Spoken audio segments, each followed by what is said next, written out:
Welcome to interest.co.nz's preview of tomorrow's December quarter inflation data and the outlook for interest rates. In particular, how will the Reserve Bank deal with the threat of stagflation, where the economy is slowing as inflation rises?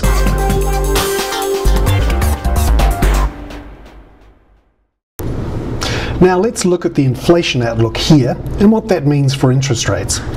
The big picture is that Reserve Bank Governor Alan Bollard is up against the wall when it comes to the inflation outlook, and he's under heavy pressure to keep interest rates high to dampen those inflation pressures. The trouble is, there are also signs of a slowing economy, both here and in the United States. There's nothing worse for a central bank than stagflation, rising inflation and slowing growth. The last time we had that was in the 1970s and early 1980s, coincidentally around the time when oil prices spiked to close to $100 a barrel when you adjust for inflation. So how much room does the Reserve Bank have to move? Not much, it seems, if the views from economists are anything to go by. We've polled the economists and come up with the interest.co.nz consensus of forecasts for inflation in the December quarter.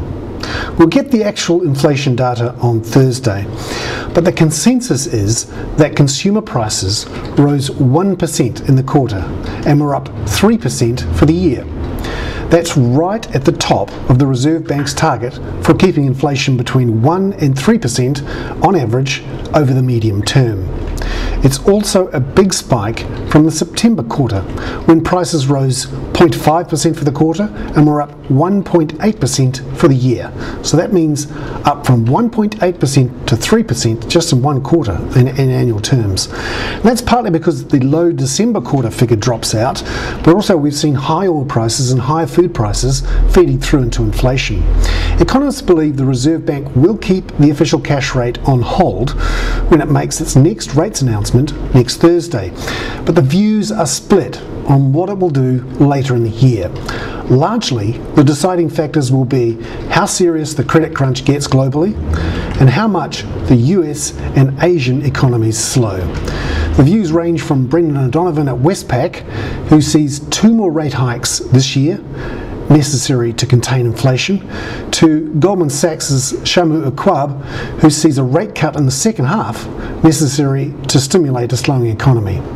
But whatever the outlook, Thursday's inflation numbers will give interest rate watchers a clearer view. I'm Bernard Hickey for the Daily Briefing from interest.co.nz.